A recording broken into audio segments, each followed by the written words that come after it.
सौम्या एक ब्राह्मण कन्या थी जो अत्यंत रूपवती थी। जब वो विवाह के योग्य हुई तो उसका पिता बनवारी लाल अपनी बेटी के लिए सुयोग्य वर देखने लगा। बनवारी लाल अपनी बेटी को देखने जिस किसी भी योग्य व्यक्ति को घर बुलाता तो वो हर किसी को मना कर देती। एक दिन इन सबसे परेशान हो सौम्या अपने पिता से बोली, पिताजी तुम ये रोज रोज मुझे देखने के लिए लड़कों को घर बुलाना बंद कर दो। मैं अपनी मर्जी अपनी पसंद से लड़का देखकर विवाह करूंगी। सौम्या बनवारी की इकलौती बेटी होने के कारण उसे बहुत प्यारी थी, इसलिए बिना किसी ना नुकर के वो अपनी बेटी की बात मान लेता है।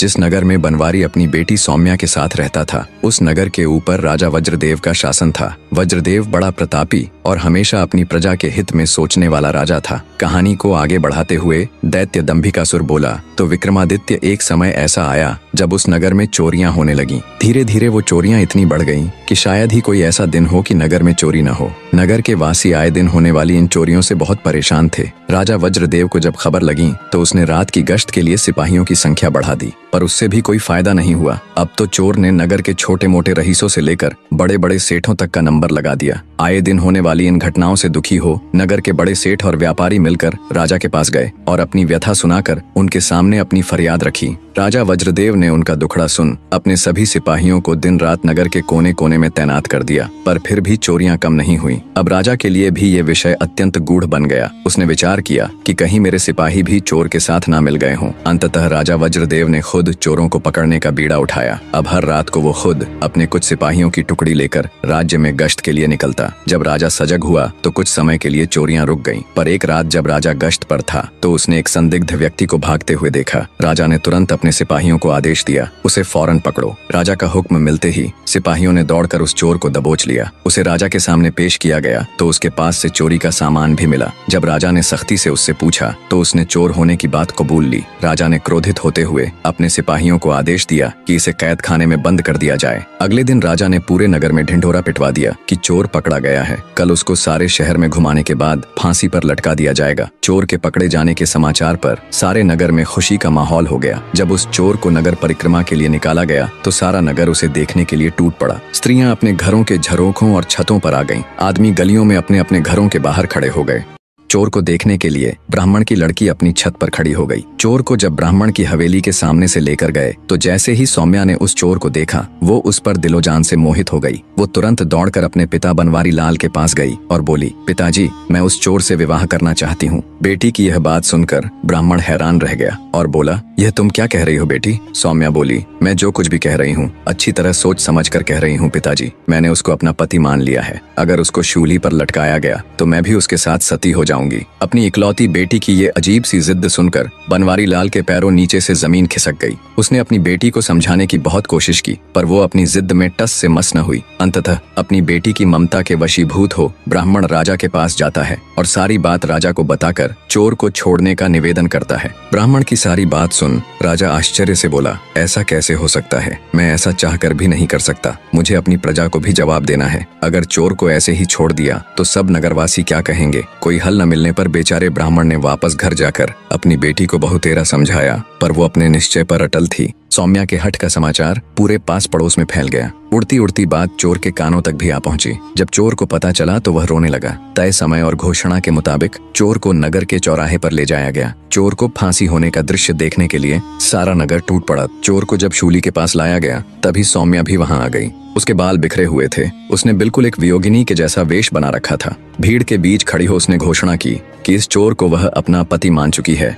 और उसके शूली पर चढ़ाए जाने के साथ ही वो भी सती हो जाएगी। उसकी घोषणा सुन वहां मौजूद नगर के लोग उसे समझाने लगे पर सौम्या ने किसी की भी बात नहीं मानी। चोर को जब इस सारी घटना का पता चला तो वह ठट्ठा कर हंस पड़ा कि वह सती होने वाली है। कुछ समय पश्चात चोर को शूली पर लटका दिया गया। आगे दैत्य दंभिकासुर बोला, तो विक्रमादित्य ब्राह्मण की लड़की सौम्या अपनी घोषणा के अनुसार उस चोर की मृत देह को अपनी गोद में रखकर सती हो गई। उसने अपना वचन निभाया। अब तुम मुझे बताओ कि चोर सौम्या के प्यार की खबर पाकर रोया क्यों और उसके सती होने के इरादे पर ठठाकर हंसा क्यों? उसे तो सौम्या के प्यार की खबर पाकर खुश होना चाहिए था और सती होने की सूचना पर रोना। राजा विक्रमादित्य कुछ सोचकर बोले, सुनो दुष्ट दैत्य, जब चोर को यह पता चला कि ब्राह्मण बनवारी लाल की पुत्री सौम्या उससे प्यार करती है तो वो अपनी तकदीर पर रोया कि अगर सौम्या का प्यार उसे पकड़े जाने से पहले मिल जाता होता तो शायद वह सुधर जाता। अब बात आती है उसके हंसने की, तो उसका हंसना बिल्कुल ठीक था। सौम्या की मूर्खता पर उसको हंसी आई कि मान न मान मैं तेरा मेहमान। उसका सती होना भी त्रिया चरित्र का एक हिस्सा था, बस इसी कारण वह ठठाकर हंसा। राजा विक्रमादित्य की बात सुन दंभिकासुर बोला, तुम ठीक कहते हो विक्रमादित्य। दैत्य दंभिकासुर न चाहते हुए भी अपनी अगली गुत्थी कहना आरंभ कर। एक अधेड़ उम्र का राजा था जो हर वक्त परेशान रहता था। सब कुछ होते हुए भी राजा को दुख था, तो वो ये कि उसकी कोई संतान नहीं थी। राजा ने संतान प्राप्ति के लिए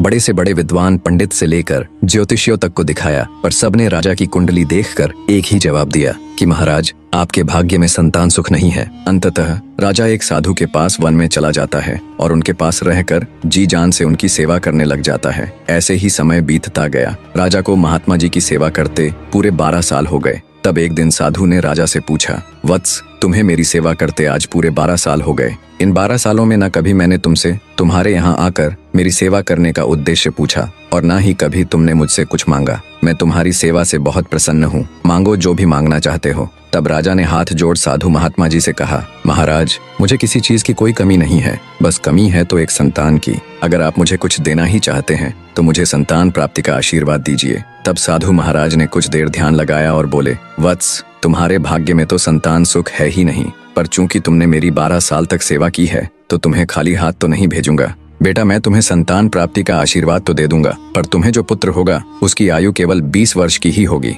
महात्मा जी की बात सुन राजा बोला, हे साधु महाराज 20 वर्ष ही सही, हमें संतान सुख तो मिलेगा। और वैसे भी महाराज मेरी आयु 60 वर्ष की तो हो ही चुकी है, 20 वर्ष तक तो शायद मैं भी जिंदा न रहूं। इसलिए हे महाराज कृपया मुझे संतान प्राप्ति का आशीर्वाद दीजिए। राजा की बात सुन महात्मा जी राजा को संतान प्राप्ति का आशीर्वाद दे देते हैं। साधु महाराज को प्रणाम कर राजा खुशी खुशी अपने राज्य लौट आता है। कुछ ही दिन पश्चात महारानी गर्भवती हो जाती है। पूरे राज्य में खुशियों का माहौल था। तय समय पर महारानी जी ने एक बिल्कुल स्वस्थ पुत्र को जन्म दिया। ये देख राजा की खुशी का ठिकाना न रहा। राजा ने अपने पुत्र का नाम वीरध्वज रखा। वीरध्वज जब थोड़ा बड़ा हुआ तो राजा ने उसको शिक्षा ग्रहण करने के लिए बाहर भेजने की बजाय राजमहल में ही उसकी शिक्षा की व्यवस्था कर दी। समय बीतता गया। राजकुमार वीरध्वज की सभी प्रकार की शिक्षा और शस्त्र विद्या पूरी हो चुकी थी। वो अब एक आकर्षक युवा बन चुका था। राजकुमार के जवान होते ही दूसरे राज्यों से उसके विवाह के प्रस्ताव आने लगे। राजा भी अपने पुत्र के लिए योग्य कन्या देखने लगे। वे साधु की बात को बिल्कुल भूल चुके थे कि उसके पुत्र की आयु तो सिर्फ 20 वर्ष ही है। पुत्र सुख मिलने के पश्चात राजा की सेहत भी एकदम ठीक ठाक थी। जब उसके पुत्र का 20वां साल लगा तब राजा को साधु की बात याद आई। बात याद आते ही राजा फिर चिंता में रहने लगा। जब रानी को राजा की चिंता का कारण पता चला तो वो भी चिंतित हो उठी। फिर कुछ सोचकर रानी बोली, महाराज आपको फिर से उन्हीं महात्मा के पास जाना चाहिए, वो अवश्य ही इस समस्या का कुछ हल जरूर बताएंगे। राजा को रानी की बात बिल्कुल ठीक लगी। राजा तुरंत वन की ओर निकल पड़ता है। पुत्र के प्राण बचाने के लिए राजा वन में साधु जी के पास जाता है और कहता है, हे साधु महाराज मेरे पुत्र का 20वां वर्ष लग चुका है। मैं तो सोच रहा था 60 वर्ष की आयु के बाद पता नहीं 20 साल और जीऊंगा भी कि नहीं, पर महाराज पुत्र प्राप्ति का सुख मिलने से मेरा तो कुछ भी नहीं बिगड़ा, बल्कि अब तो पुत्र में और अधिक मोह हो गया। महाराज जिस पुत्र को हमने 20 साल तक पाला पोषा उसके साथ रहे, अब उसको ऐसे मरते हुए कतई नहीं देख सकते। इसलिए हे साधु महाराज कृपया कोई उपाय कीजिए जिससे मेरे पुत्र की मौत टल जाए।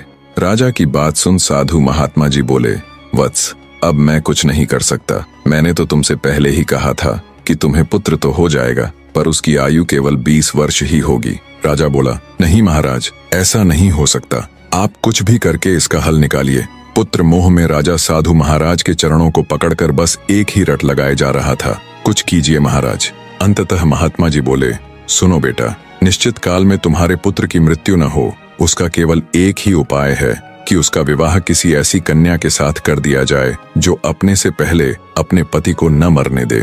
इतना सुन राजा को कुछ सुकून मिला। वो साधु महाराज को प्रणाम कर राजमहल वापस लौट आया। राजा ने अपने सैनिकों को हुक्म दिया कि जाओ और राजकुमार के विवाह हेतु ऐसी कन्या ढूंढो जो अपने से पहले अपने पति को न मरने दे। राजा का हुक्म मिलते ही उसके सैनिक देश के कोने कोने में फैल गए।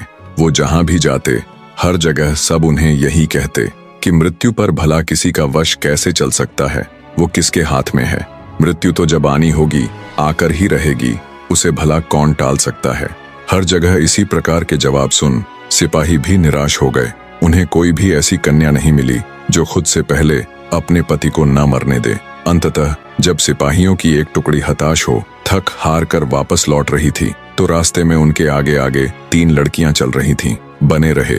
3 पक्की सहेलियां आपस में बातें करती हुई जा रही थीं। उनमें एक कुम्हार की, एक सुनार की और एक ब्राह्मण की लड़की थी। कुछ दिन पहले ही उस नगर के राजा की लड़की का विवाह हुआ था, पर विवाह के 1 दिन बाद ही राजा की लड़की के पति की मृत्यु हो गई थी। बस उसी विषय में आपस में चर्चा करती हुई तीनों सहेलियां अपने घर की तरफ जा रही थीं। सबसे पहले ब्राह्मण की लड़की बोली, बहन जो भी हो, पर राजा की लड़की थी बड़ी सुंदर, पर बेचारी के साथ बहुत गलत हुआ, जो विवाह होते ही भगवान ने उसके पति को छीन लिया। फिर सुनार की लड़की बोली, ठीक कहती हो बहन, वो है तो बहुत रूपवती, ऐसा सुंदर रूप भगवान हजारों में नहीं बल्कि लाखों में किसी किसी को देता है, पर बेचारी का पति मर गया, अब होनी को कौन टाल सकता है। उन दोनों की बात सुन कुम्हार की लड़की बोली, तुम दोनों क्या जब से बहुत सुंदर थी, बहुत रूपवती थी कि रट लगाए हुए हो? क्या खाक सुंदर थी जो अपने से पहले अपने पति को मरने दिया? ऐसी सुंदरता किस काम की? कुम्हार की लड़की की बात सुन अन्य दोनों सहेलियां बोली, तू उसकी जगह होती तो तू भी क्या कर लेती? उनको जवाब देते हुए कुम्हार की लड़की बोली, अगर मैं राजा की लड़की की जगह होती तो अपने जीते जी अपने पति को कतई मरने न देती, चाहे उसके लिए मुझे कुछ भी करना पड़ता। पीछे चल रहे सिपाहियों ने उन तीनों सहेलियों की आपस की सारी बातें सुन ली। सारी बातें सुन सिपाहियों के मन में तुरंत राजा के हुक्म वाली बात कौंधी कि जाओ जाकर ऐसी कन्या ढूंढो जो अपने से पहले अपने पति को ना मरने दे। सिपाहियों ने तुरंत उन लड़कियों को रोककर उनसे उनका नाम पता सब ले लिया और राजमहल आकर सभी बातें विस्तार पूर्वक ज्यों की त्यों राजा को बता दी। सिपाहियों की बात सुन राजा के मन में उम्मीद की एक किरण उभरी। उसने तुरंत अपने साथ अपने मंत्री व अन्य कुछ राजसभा के विद्वान सदस्यों को लिया और निकल पड़ा सिपाहियों के बताए गए गांव की ओर। कुछ घंटों का रास्ता तय कर राजा अपने आदमियों के साथ कुम्हार के घर पहुंच गया। राजा के साथ मौजूद मंत्री ने लड़की के पिता यानी कुम्हार को राजा का पूरा परिचय दिया और उसकी लड़की से राजा के लड़के के विवाह की बात सामने रखी, बेटी के लिए रिश्ता और वो भी राजा के लड़के का। ये बात सुन कुम्हार सन्न रह गया। उसको ऐसे देख मंत्री बोला, क्यों भाई कहाँ खो गए? तब उसने राजा व उसके आदमियों को आदर सत्कार सहित बिठाकर जलपान कराया और भागकर अपने आसपास रहने वाले अपनी जाति के लोगों के पास जाकर जब उन्हें सारी बात बताई तो उनमें कुछ लोगों ने तो मना कर दिया कि हम अपनी लड़की की शादी दूसरी जाति में नहीं करेंगे, चाहे वो कोई भी हो। पर तभी जाति के कुछ समझदार बुजुर्ग बोले, क्या पागलों जैसी बातें कर रहे हो तुम? अरे राजा के लड़के का रिश्ता आया है, ये बात हमारे लिए किसी सपने या किसी खजाने से कम नहीं है। जरा सोच कर देखो मूर्खों, हमारा भी राजपाट में हिस्सा होगा, हमें भी राज परिवार के साथ जोड़कर देखा जाएगा। बुजुर्ग कुम्हार की बात सभी के दिमाग में बैठ गई। सबकी सहमति पाकर कुम्हार अपनी बेटी को राजा के लड़के के साथ ब्याहने के लिए खुशी खुशी राजी हो गया। राजा ने लड़के के 20वें जन्मदिन यानी जिस दिन उसकी मृत्यु होनी थी उसी दिन को शादी के लिए चुना। एक कुम्हार की लड़की का रिश्ता राजा के लड़के के साथ पक्का हो गया, उस लड़के के साथ जिसकी विवाह के दिन ही मृत्यु होनी तय थी। दोनों तरफ से विवाह की तैयारियां जोरों शोरों से होने लगी। दिन बीते और आखिर वो दिन आ ही गया जब राजा के लड़के का विवाह कुम्हार की बेटी के साथ होना था। विवाह से ठीक पहले राजा ने नम आंखों से अपने बेटे की होने वाली पत्नी यानी कुम्हार की बेटी को अपने बेटे के संबंध में शुरू से लेकर आखिर तक सारी बातें बता दी कि कैसे उसने 12 साल तक एक संत महात्मा जी की सेवा करके अपने बेटे वीरध्वज को पाया था और आज सिद्ध महात्मा जी के कहे अनुसार उसके बेटे की जिंदगी का आखिरी दिन है। सारी दास्तान बता। राजा बोला, सुनो बेटी, अब मेरे पुत्र की जिंदगी तुम्हारे हाथ में है। कैसे भी करके अगर आज आधी रात तक तुम इसकी मृत्यु को टाल दोगी तो फिर नया दिन शुरू हो जाएगा और वीरध्वज के ऊपर आई ये मृत्यु रूपी भारी विपदा टल जाएगी। राजा की पूरी बात सुन कुम्हार की बेटी जिसका नाम शौर्यवती था को एक बार तो धक्का लगा, पर फिर एक अदम्य साहस के साथ वो राजा से बोली, आप चिंता मत कीजिए महाराज, मेरे जीते जी मैं आपके बेटे को कुछ नहीं होने दूंगी। शौर्यवती की बात सुन और उसका आत्मविश्वास देख राजा को बहुत तसल्ली मिली। शाम का समय हो चला था। शुभ मुहूर्त के समय पंडित ने विवाह हेतु शौर्यवती और वीरध्वज को शादी के मंडप में बुला लिया और मंत्र पढ़ने लगा। तभी एक सांप फुफकारता हुआ राजकुमार वीरध्वज को डसने के लिए वहां आया। सांप जैसे ही उसके नजदीक आया तो चौकन्नी होकर बैठी शौर्यवती की नजर उस पर पड़ गई।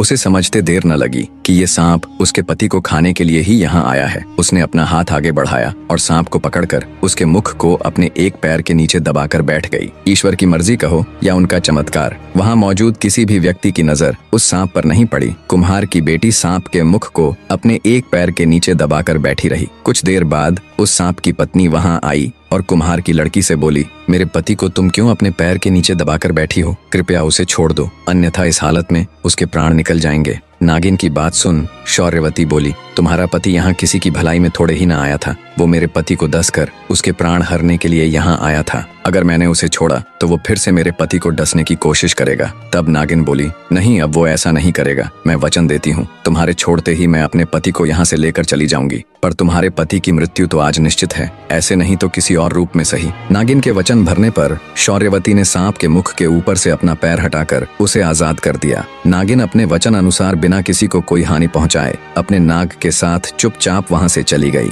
कुम्हार की लड़की नागिन की चेतावनी से और अधिक सजग होकर बैठ गई। कुछ देर में शौर्यवती और वीरध्वज का विवाह ठीक से संपन्न हो गया। रात का पहला पहर शुरू हो चुका था। शौर्यवती ने महल के आंगन के बिल्कुल बीचों बीच राजा के लड़के का पलंग डलवाकर उसे उसके ऊपर सुला दिया।